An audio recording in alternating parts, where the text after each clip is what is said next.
ಬಂದಂತ ನನ್ನ ಎಲ್ಲ ಅಣ್ಣ ತಮ್ಮಂದರಿಗೂ ನಾನು ಧನ್ಯವಾದಗಳನ್ನು ಸಲ್ಲಿಸ್ತೀನಿ. ಇವತ್ತು ಏನು ಈಗಾಗಲೇ ನಮ್ಮ ಗಣೇಶ್ ಮೇತ್ರಿ ಅವರು ಭಾವಚಿತ್ರಗಳನ್ನ ಮಾಡಿದ್ ನೋಡಿದ್ರಿ. ಅವ್ರು ಬಹಳ ಚಂದ ಮಾಡಿಸ್ಯಾರ ಭಾವಚಿತ್ರಗಳನ್ನ. ಭಾವಚಿತ್ರದಲ್ಲಿ ಅವ್ರಿಗೆ ಏನು ಆ ಗೋವಿಂದರಾಜ್ ಮತ್ತು ಗುರುಸ್ವಾಮಿ ಅವ್ರಿಗೇನಾದರೂ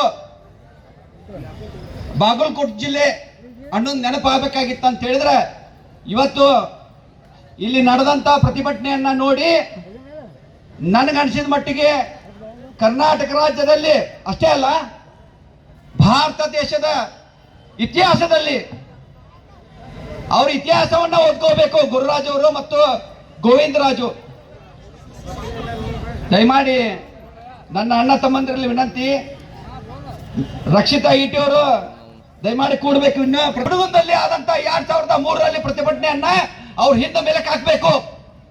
ಇವತ್ತು ಏನು ಒಂದು ದಾರಿಗೆ ಒಂದು ಕೊನೆ ಹಂತದಲ್ಲಿ ಏನು ಸಿಗಬೇಕಾದಂತ ಒಳ ಮೀಸಲಾತಿ ನಮ್ಮ ನಾಯಕರ ಆದಂತ RV ತಿಮ್ಮಾಪುರ ಅವರ ನೇತೃತ್ವದಲ್ಲಿ ಎಲ್ಲ ದಲಿತ ನಾಯಕರಿಗೆ ಅವಕಾಶಗಳನ್ನ ಸಿಗ್ತಾ ಇದೆ ಅಂತ ಹೇಳಿದ್ರೆ ಅದನ್ನ ಹೆಮ್ಮೆ ಪಟ್ಟು ಇವತ್ತು RV ತಿಮ್ಮಾಪುರ ಅವ್ರ ಪರವಾಗಿರ್ಬೇಕಾದಂತ ಇವತ್ತು ಕೆಲ ಕಿಡಿಗೇಡಿಗಳು ಇವತ್ತು ಇಂಥ ಲುಚ್ಚಗಳನ್ನ ಇವತ್ತು ಹೊರತಂದು ಇವತ್ತು ಅವ್ರ ಮೇಲೆ ಅವಮಾನ ಆಗಲಿ ಅಂತ ಇವತ್ತು ನಮ್ಮ ತಿಮ್ಮಾಪುರ ಅವ್ರಿಗೆ ಷಡ್ಯಂತ್ರ ಮಾಡ್ತಾ ಇದ್ದಾರೆ ಅಂತ ಹೇಳಿದ್ರೆ ಅದನ್ನ ಬಹಳ ಖಂಡಿಸುವಂತ ಕೆಲಸ ನೀವು ಮಾಡಬೇಕಾಗುತ್ತೆ.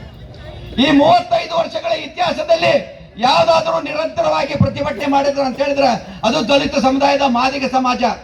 ಅಂತ ಸಮಾಜದ ನಾಯಕರಾದಂತ RV ತಿಮ್ಮಾಪುರ ಅವರನ್ನ ಇವತ್ತು ಎಲ್ಲೇ ಒಂದು ಕಡೆ ಇಕ್ಕಟ್ಟಿಗೆ ಹಾಕ್ತಾ ಇದ್ದಾರೆ ಅಂತ ಹೇಳಿದ್ರೆ ಅದನ್ನು ನಾವ್ ಯಾರು ಸಹಿಸ್ಕೊಳ್ಳಂಗಿಲ್ಲ. ನಾನು ಹೇಳ್ತಾ ಇದ್ದೀನಿ, ಇವತ್ತು ಏನು ಇಲ್ಲಿ ಸೇರಿದಂತ ನಮ್ಮ RV ತಿಮ್ಮಾಪುರ ಅಭಿಮಾನಿಗಳು ಯಾರು ಅನ್ಯತಾ ಬಾಯಿಸ್ಕೋಬಾರ್ದು. ಎಲ್ಲ ಸಮುದಾಯದ ಪ್ರಾರಂಭ ಆಗೈತಿ.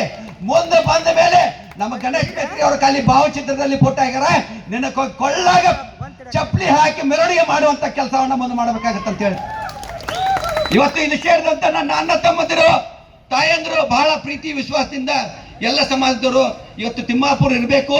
ತಿಮ್ಮಾಪುರ ಅವರು ಒಳ್ಳೆ ಮನುಷ್ಯ, ತಿಮ್ಮಾಪುರ ಸ್ವಾಭಿಮಾನದ ಸಂಕೇತ, ಬಡವರ ಪರವಾಗಿ